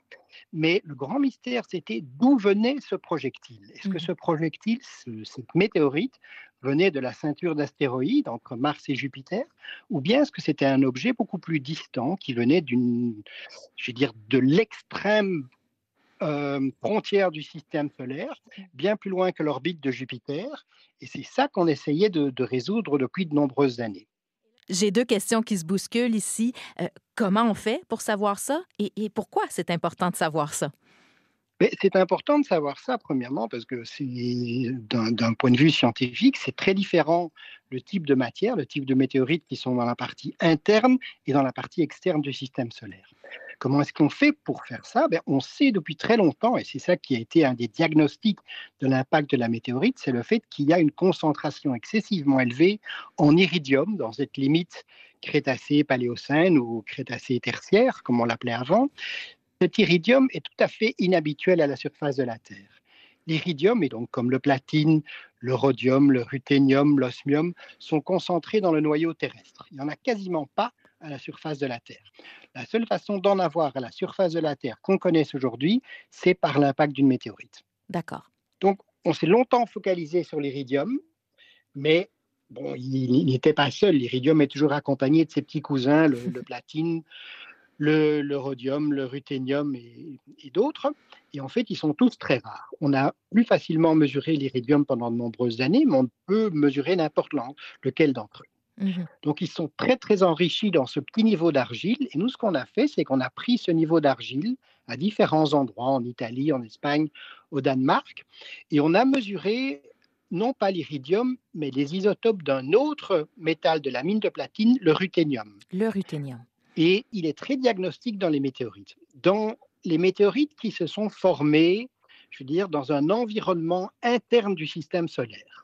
Quand on parle de système solaire interne, on pense à tout ce qui se trouve entre le Soleil et Jupiter? Voilà. Comment on fait pour savoir si la météorite provenait de près de nous dans le système solaire ou loin de nous dans le système solaire? Selon le rapport isotopique de l'élément ruthénium, on peut déterminer l'origine de la météorite. Rapport isotopique, rapidement, pouvez-vous nous résumer ce que c'est? Oui, un élément a plusieurs isotopes, c'est-à-dire qu'il peut se différencier par le nombre de neutrons. D'accord, donc différentes saveurs de ruthénium, si on veut, différentes configurations des atomes. Différentes saveurs de ruthénium. D'accord. Un peu plus lourd, c'est d'autres un peu moins. Et en fait, en faisant ça, on peut déterminer si le ruthénium qui est là provient d'une météorite qui s'est formée dans la partie interne du système solaire, ou bien si ce ruthénium provient d'un autre environnement beaucoup plus distant, beaucoup plus lointain, et qui serait situé nettement plus loin que l'orbite de Jupiter et qui proviendrait de la zone de Pluton ou encore bien plus loin. Donc vraiment de la frontière, de la partie tout à fait externe du système solaire. Et donc, dans le cas de notre astéroïde tueur de dinosaures, d'où provenait-il? De loin ou de proche? Mais c'était ça la grande découverte, c'est qu'on a réalisé que ça venait de très très loin dans le système solaire, c'est-à-dire bien plus loin que l'orbite de Jupiter. Donc ça, c'est une belle curiosité scientifique qui a été satisfaite en soi, mais au-delà de ça, qu'est-ce que ça nous apprend de plus? En quoi ça apporte un éclairage nouveau sur l'événement d'il y a 66 millions d'années? Mais ça apporte un éclairage nouveau dans le fait qu'on n'a pas mesuré uniquement les isotopes du ruthénium dans cette limite Crétacé-Tertiaire, mais aussi aller les mesurer dans d'autres cratères d'impact. Comme il y a le cratère de Sudbury au Canada, qui est bien connu, ou Manicouagan. On a mesuré d'autres cratères comme Rochechouart en France, Popigaï en Sibérie, et on s'est aperçu que tous les cratères et tous les niveaux d'éjecta qu'on connaissait sur Terre, ceux qu'on a mesurés, provenaient tous de météorites qui avaient une origine dans la partie interne du système solaire. Ah, Donc l'astéroïde tueur de dinosaures était unique, premièrement, à ce point, mais c'était le seul de ceux qu'on a mesurés qui provenait de la partie externe. d'accord, mais tout ça, ça nous apprend quoi exactement? Mais ça révèle peut-être une première chose, c'est-à-dire que comme ce projectile est tout à fait, je vais dire, peu commun, il est peut-être aussi beaucoup plus gros que ceux qui se trouvent généralement dans la ceinture d'astéroïdes. Il ne faut pas oublier que cette ceinture d'astéroïdes est un endroit très violent depuis 4,5 milliards d'années. C'est-à-dire que beaucoup des gros projectiles ont peut-être déjà été éliminés. Quand un projectile est éjecté de la ceinture d'astéroïdes, il y a 9 chances sur 10 de finir dans le Soleil. C'est vraiment le point d'attraction le plus fort.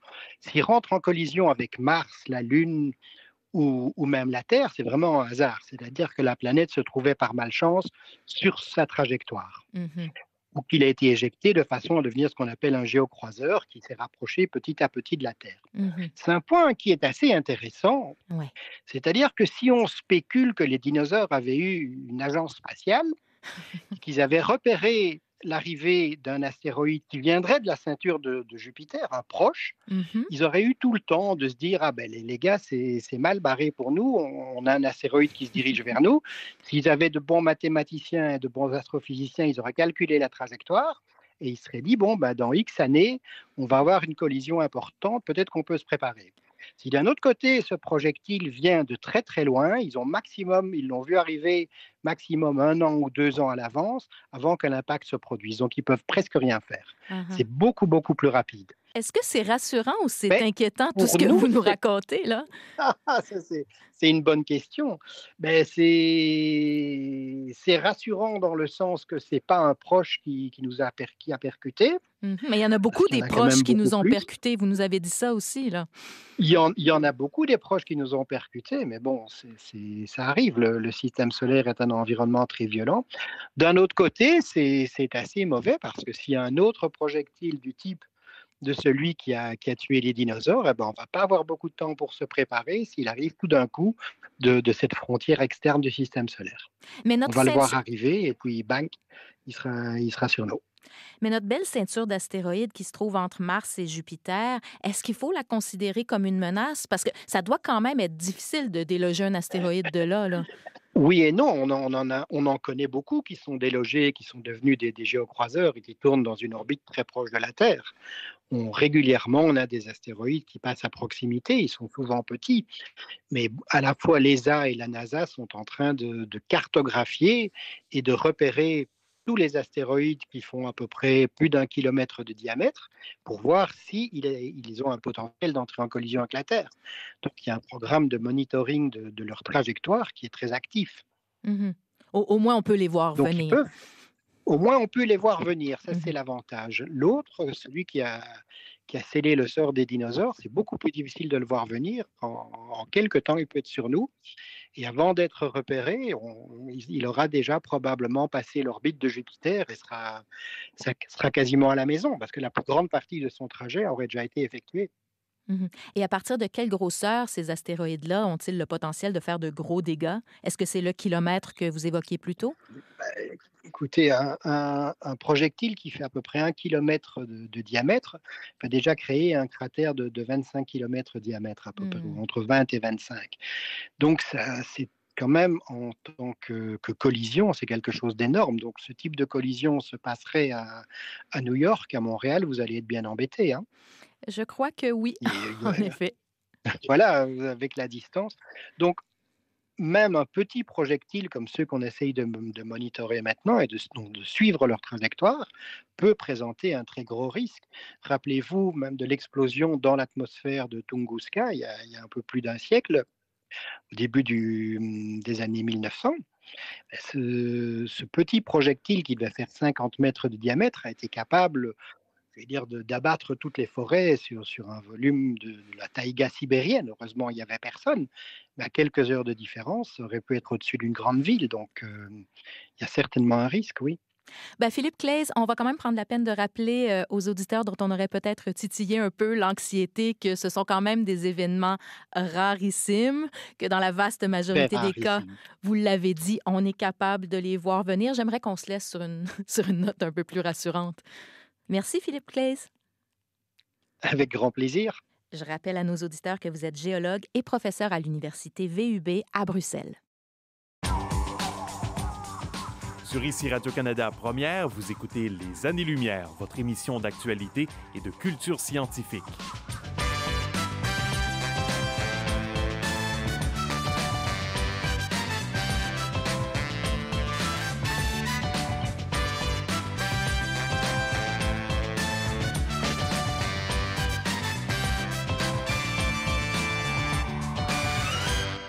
Quand on pense à des lianes, c'est immanquable, ça vient avec une trame sonore.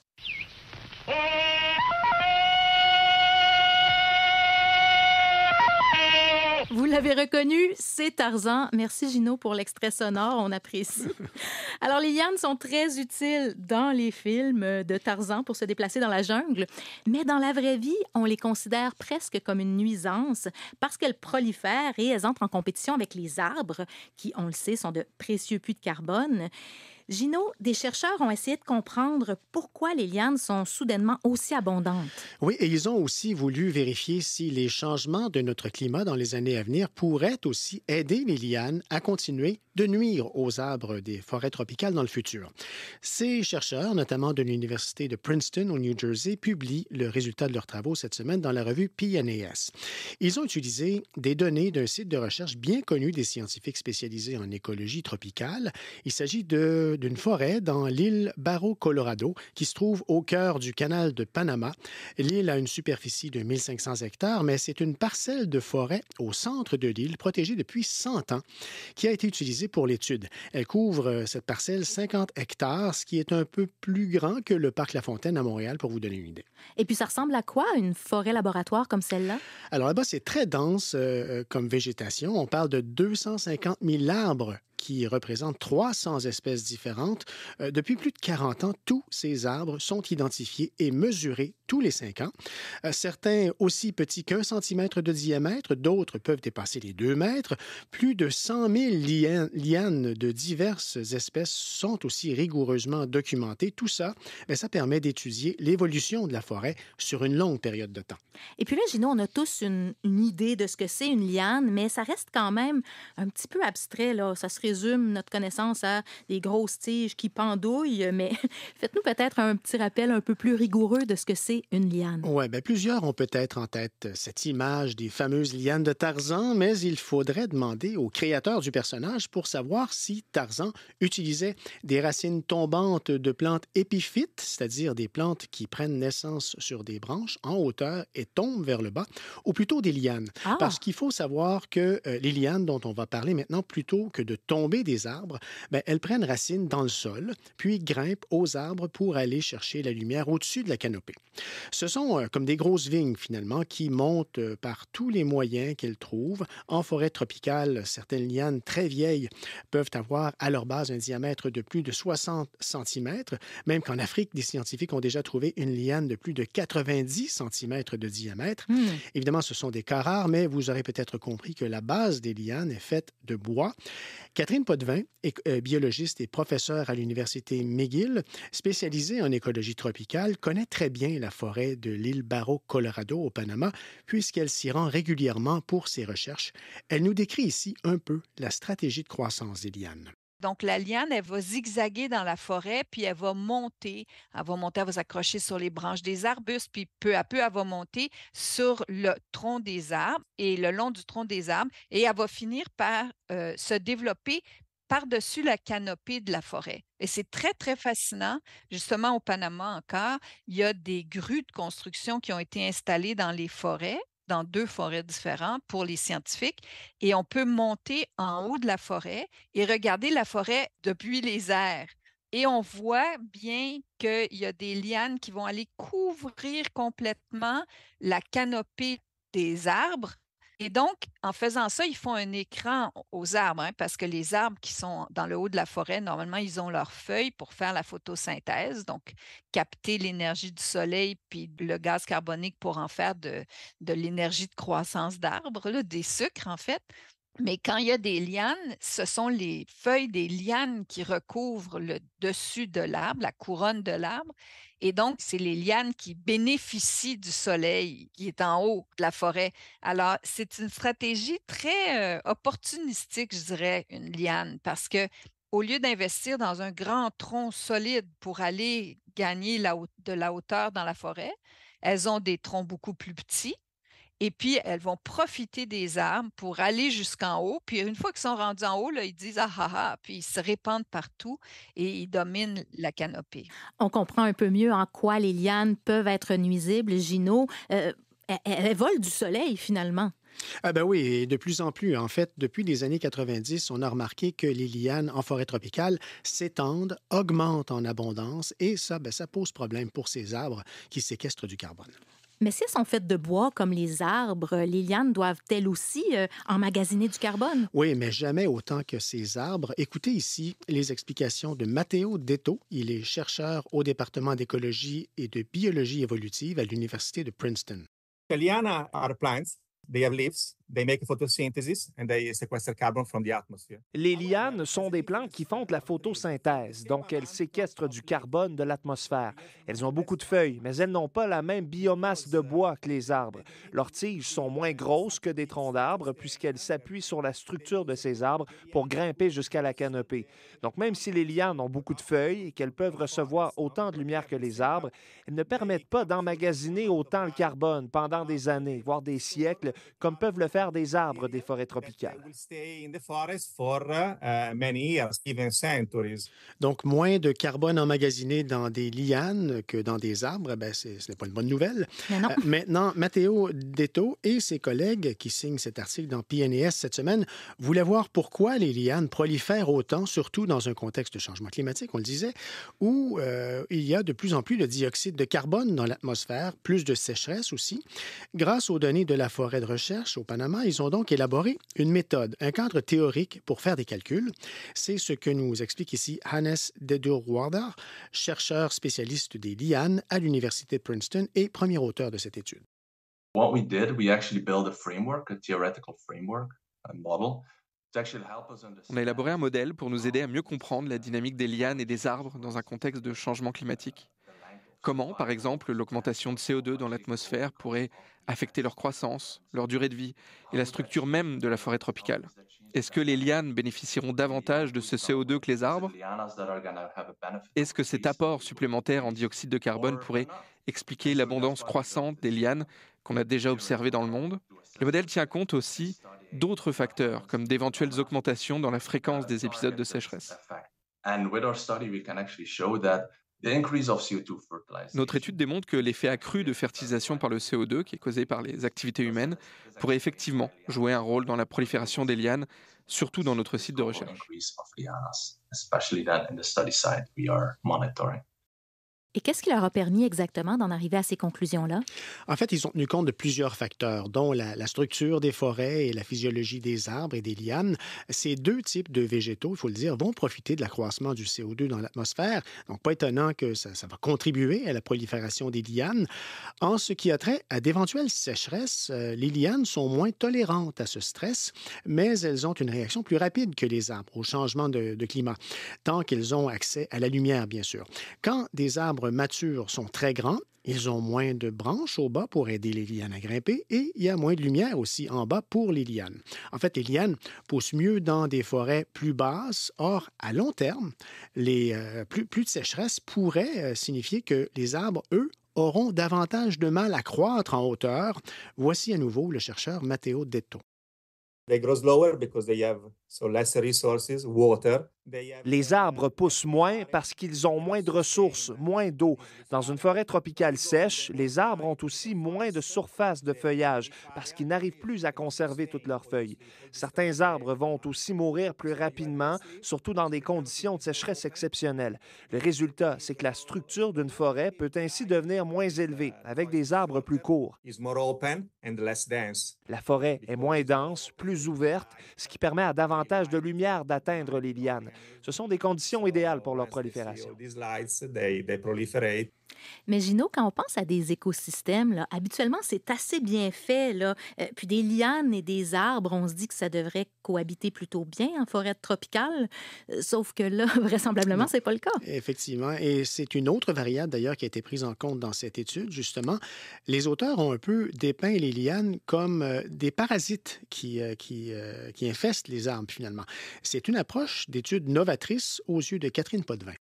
Ce que j'ai trouvé particulièrement intéressant dans cet article-là, c'est le fait qu'ils vont aller emprunter finalement une approche théorique à toute la littérature sur les relations entre les hôtes et les parasites. Donc là, on s'éloigne de l'écologie des communautés là, où les arbres, les lianes vivent en bonne harmonie, puis on considère la liane comme un genre de parasite, comme quelque chose de, comme un microbe, comme quelque chose qui va finalement causer une maladie aux arbres. Et donc, les auteurs, ils séparent les effets. Ce qu'ils nous disent, c'est que finalement, les lianes auront un effet négatif sur la forêt. Soit si la liane est capable d'infester, donc si elle est forte, si elle pousse avec vigueur, ou si l'arbre, lui, perd sa propre vigueur à cause des changements climatiques. Donc, c'est l'interaction entre la réaction de l'arbre et de la liane au changement climatique qui vont être à la base de la prédiction de l'effet dommageable ou pas des lianes sur une forêt. Bon, évidemment, ce modèle publié cette semaine, ça demeure un modèle. Il a été validé avec des données prises au Panama ces dernières décennies. Il faudrait voir comment il pourra s'avérer précis avec des données sur le terrain dans les années à venir. Mais ce modèle, il nous éclaire certainement sur les interactions entre les lianes et les arbres dans les tropiques. Et si on pense à ce qui pousse plus près de nous, un peu plus tôt dans notre conversation, Gino, vous avez comparé les lianes à des vignes. On en a plusieurs types de vignes ici. Est-ce qu'elles risquent éventuellement de poser problème, elle aussi? Bien, écoutez, j'en ai une chez moi autour de mon poteau de corde à linge. C'est davantage décoratif que menaçant pour l'instant. Aux États-Unis, certaines espèces de vignes posent problème à certains arbres. On peut penser à l'espèce envahissante appelée kudzu. Catherine Potvin me disait que, dans le fond, des proliférations de lianes dans nos régions, ce n'est pas vraiment un danger à court ou moyen terme. Le danger des lianes, c'est beaucoup plus, dit-elle, qu'elles risquent d'étouffer la forêt tropicale qui sert de puits de carbone, on le disait, un puits de carbone important pour réguler le CO2 et donc le climat mondial. Un gros merci, Gino, pour toutes ces informations. Pour vos questions de science et vos commentaires, écrivez-nous à lumière@radio-canada.ca.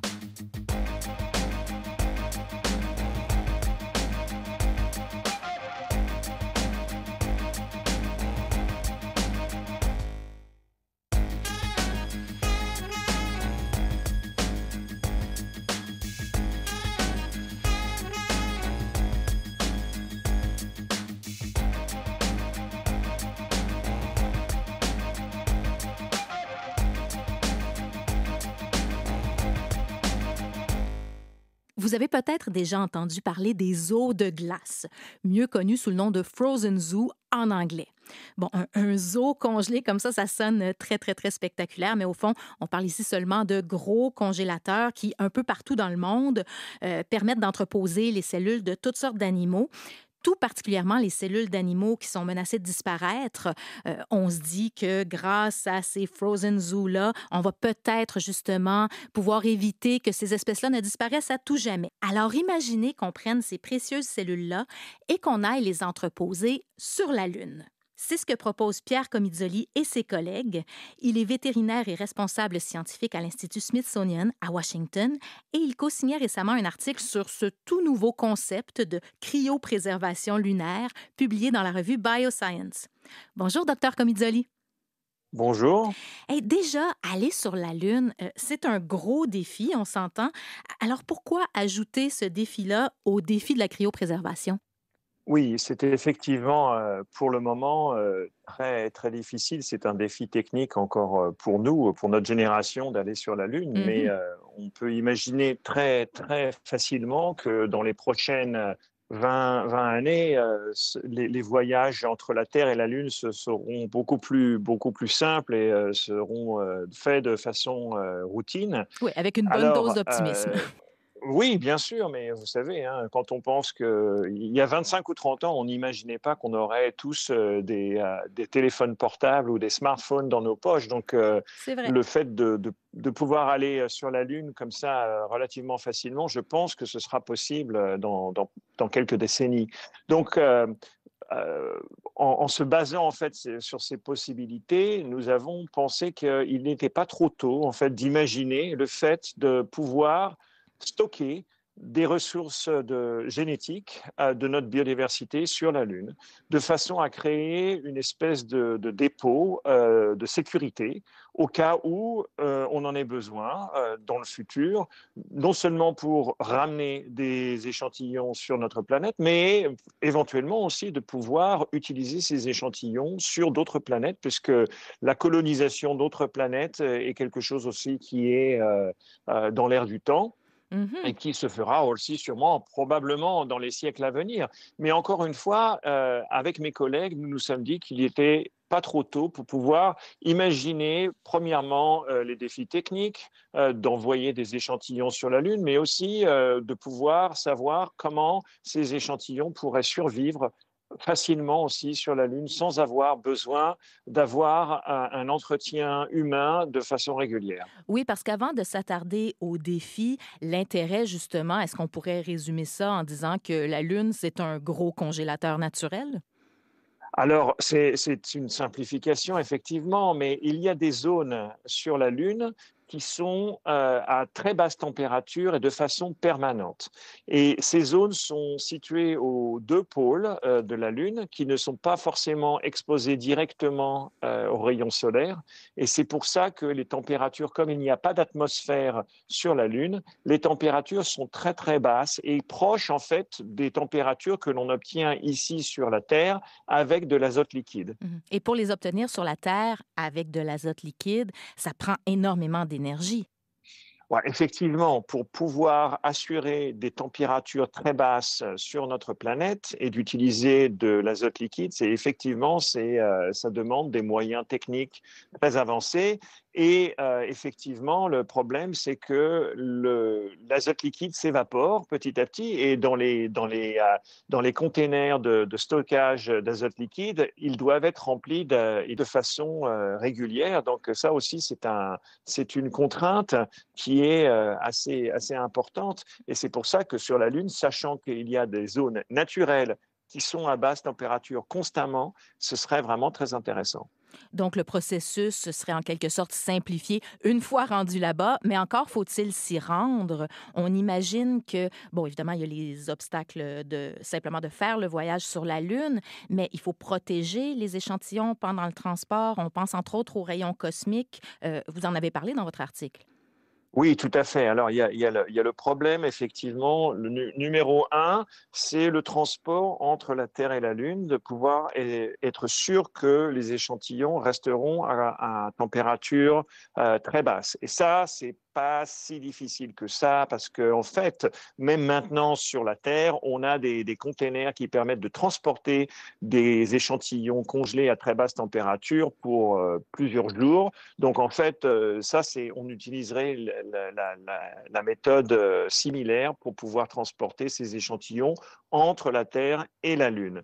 Ensuite, effectivement, quand on arrive sur la Lune, comme je l'expliquais, bon, il n'y a pas d'atmosphère, il y a une microgravité par rapport à la Terre, et il y a effectivement les rayons cosmiques qui sont vraiment un gros problème parce que notre atmosphère, et ça c'est dû à l'absence d'atmosphère sur la Lune, les rayons cosmiques sont beaucoup plus virulents que sur notre planète, et donc ça, il faut avoir la possibilité de protéger les échantillons biologiques de ces rayons cosmiques, puisque l'impact principal, c'est la dégradation des échantillons, surtout au niveau de l'ADN, et c'est quelque chose effectivement qu'on doit éviter. Mais il y a des possibilités de protéger contre les rayons cosmiques, puisque par exemple, les combinaisons des cosmonautes sont déjà en fait prévues pour protéger le corps humain de ces rayons. Donc, vous avez démontré que théoriquement, c'est parfaitement envisageable. De manière réaliste, vous l'envisagez quand? Ça pourrait se concrétiser quand? Alors là, on est en train de travailler sur les prochaines missions de la NASA qui sont prévues sur la Lune dans quelques années. Elles ne vont pas forcément être des missions et on ne va pas envoyer des êtres humains sur la Lune, mais on va envoyer des fusées qui vont déposer en fait des modules d'études sur la Lune, et on espère pouvoir profiter d'une de ces missions pour envoyer une première boîte contenant des échantillons congelés, et qui aussi une boîte qui contiendrait aussi des détecteurs pour pouvoir mesurer en fait l'intensité, encore une fois, des rayons cosmiques, mais aussi la stabilité des échantillons congelés. Et puis d'ici là, bon, il y a encore quelques défis scientifiques à surmonter sur Terre, parce que vous, c'est votre spécialité. Et nous, on se dit peut-être naïvement, bon, on met des spermatozoïdes au congélateur et bingo. Pourquoi c'est pas si simple que ça? Oui, alors c'est une très bonne question, parce que cette idée d'envoyer des échantillons pour un stockage longue durée sur la Lune ne veut pas dire qu'on va complètement abandonner les efforts qui sont faits sur la planète Terre. Il y a encore beaucoup de choses à faire. Vous avez mentionné dans votre introduction les eaux de glace, et ça, c'est quelque chose qu'on va continuer à promouvoir et à développer sur notre planète. Et en même temps, non seulement c'est collecter les échantillons biologiques et génétiques de différentes espèces, mais c'est aussi de trouver un moyen pour pouvoir assurer en fait la survie de ces échantillons à très basse température, qui n'est pas forcément chose facile, puisque d'une espèce à l'autre, les protocoles de conservation, de cryoconservation sont différents. Et par exemple, il y a des espèces comme les marsupiaux sur lesquelles on est absolument incapable pour le moment de faire de la congélation de semences. Et on travaille vraiment d'arrache-pied avec nos collègues, spécialement en Australie, pour pouvoir être vraiment prêts dans le futur à congeler aussi de la semence de marsupiaux. Mais c'est quelque chose de, pour le moment, très compliqué. Donc, ce qu'on comprend, c'est qu'il y a encore énormément de mystères à percer, les deux pieds sur Terre. En tout début de conversation, vous nous parliez de colonisation éventuelle d'autres planètes. On peut quand même rêver à ça, mais il y a encore énormément de travail à faire. Oui, il y a énormément de travail à faire, et spécialement sur les espèces animales. Alors bon, pour les espèces végétales, c'est un peu différent, parce qu'on sait très bien que les graines peuvent être stockées de façon très longue aussi, mais pour les espèces animales, c'est vrai que c'est beaucoup plus difficile. Pour l'instant, je peux vous dire qu'on a fait des progrès assez importants chez les mammifères, chez les animaux, mais il y a des espèces pour le moment qui bénéficieraient de ce genre de techniques, comme les batraciens, les amphibiens. Et malheureusement, dans ces espèces, c'est très compliqué de congeler de la semence. Les oiseaux aussi, c'est très difficile de congeler de la semence. Et ça, malheureusement, c'est aussi des familles d'espèces qui ont besoin dès maintenant, de pouvoir tirer parti des ressources congelées, et malheureusement, on n'a pas encore atteint le niveau technologique de façon à congeler de façon systématique ces espèces. Bon, en attendant de voir des pandas gambader sur la Lune ou, qui sait, sur Mars, Pierre Comizzoli, responsable scientifique à l'Institut Smithsonian, merci pour cette passionnante discussion. Merci beaucoup pour votre intérêt, et c'était un plaisir de vous parler. Plaisir partagé. Ici Radio-Canada Première. Du cœur aux idées. On poursuit notre tour d'horizon de l'actualité scientifique avec Renaud, Gino et Jean-François. Si vous avez une mauvaise relation avec le gluten, écoutez attentivement parce que Renaud a une bonne nouvelle pour vous.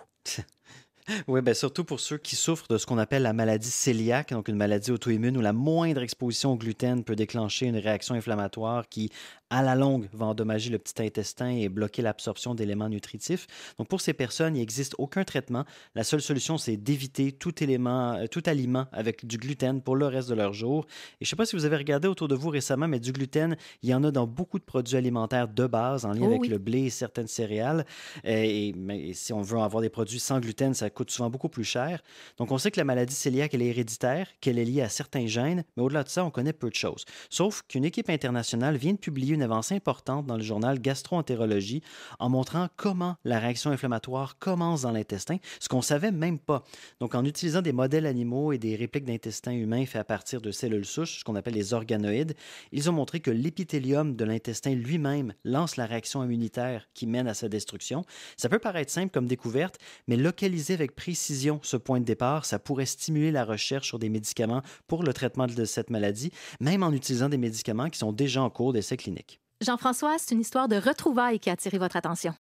Oui, retrouvailles de vieilles connaissances des représentants de 2 espèces du Pacifique qui passent d'une certaine façon, toutes les deux, l'été près des côtes de l'Alaska et l'hiver du côté d'Hawaï. J'ai nommé la baleine à bosse et les biologistes qui s'intéressent aux baleines à bosse. Alors cet été, le biologiste américain Adam Pack observait les mammifères marins au large de l'Alaska quand il a aperçu une baleine à bosse qui avait déjà rencontré un vieux mâle qui a été photographié pour la première fois en 1972, il y a 52 ans. Et donc, il est plus vieux que 52 ans, ce vieux mâle, ce qui en fait la plus vieille baleine connue de cette espèce-là. Mais comment il a fait pour la reconnaître? Par ses taches. Le patron, la distribution des taches noires et blanches sur la nageoire caudale de la baleine à bosse, c'est un peu comme ses empreintes digitales. Chaque individu a son patron unique. Alors, c'est comme ça que les scientifiques peuvent les reconnaître, les étudier plus facilement, étudier leurs déplacements, leur comportement. D'ailleurs, M. Pack participe, lui, depuis le tout début à l'une des plus longues études de ce genre-là. Ça dure depuis 1972. Ça vise essentiellement à documenter les allées et venues des individus dans le vaste océan Pacifique en les identifiant comme ça par leur nageoire caudale. Alors, depuis le temps, ils ont plus d'1 million d'images sur plus de 100 000 individus. Et M. Pack, qui était étudiant au tout début de cette aventure-là, avait croisé Old Timer, c'est le nom qu'on a donné à cette vieille baleine. Il l'avait recroisé donc en 2015, il y a déjà plusieurs années, au milieu d'un épisode de chaleur dans le Pacifique qui avait mis à mal la population de baleines à bosse. Il avait craint que cette vieille baleine, qui était content de retrouver, ne survive pas donc à cet épisode difficile, en termes alimentaires pour les baleines notamment. Eh bien non, des années plus tard, voilà qu'on la retrouve. Non seulement c'est la plus vieille, mais elle se porte très bien, merci. Et c'est peut-être une histoire à suivre, oui. Qui sait? Gino, après nous avoir parlé de forêt tropicale un peu plus tôt, changement de paysage, vous nous amenez dans des régions beaucoup plus arides, mais c'est là la nouvelle, c'est qu'elles le sont peut-être moins qu'on le croyait arides, ou en tout cas, il y a plus de biodiversité qu'on pensait. Oui, c'est ce qui ressort d'une étude publiée dans Nature, réalisée par un collectif de 120 scientifiques à travers le monde. Les auteurs ont démontré comment une incroyable diversité de plantes parvient à pousser dans des climats extrêmes de zones arides. Mais pourtant, là, j'insiste, quand on pense à ce genre d'endroit-là, on se dit que bien peu d'espèces pourraient y survivre. Oui, mais les chercheurs ont vu le contraire, eux, en récoltant des échantillons de plantes dans des terres arides de 25 pays, dont un site en Colombie-Britannique. En tout, ça représente 300 espèces végétales. Le groupe a étudié la présence de 14 éléments chimiques dans ces végétaux, en plus de la morphologie de ces plantes, comme leur taille, la largeur de leurs feuilles. Une autre variable prise en compte, à quel point chaque site servait aussi de pâturage à divers animaux. Ces scientifiques ont noté qu'il y avait une foule de compositions chimiques différentes chez ces 300 espèces de plantes, chacune s'adaptant à la rigueur de son climat aride local. Ils notent aussi souvent l'absence de compétition d'autres plantes dans ces zones broutées par la faune animale. Ces sites deviennent plus clairsemés et c'est d'ailleurs cet isolement sans compétition qui jouerait en la faveur de cette grande biodiversité de plantes en zone aride. Bon, va peut-être falloir changer la définition du mot aride. Peut-être. Merci, Gino. Et nous, on va devoir se quitter parce que c'est déjà terminé pour cette édition des Années-Lumière. Ici Marie-Pierre Elie. Ça a été un plaisir d'être avec vous pour ces 2 dernières semaines en mode estival. Sophie-André Blondin sera de retour dimanche prochain. Soyez là.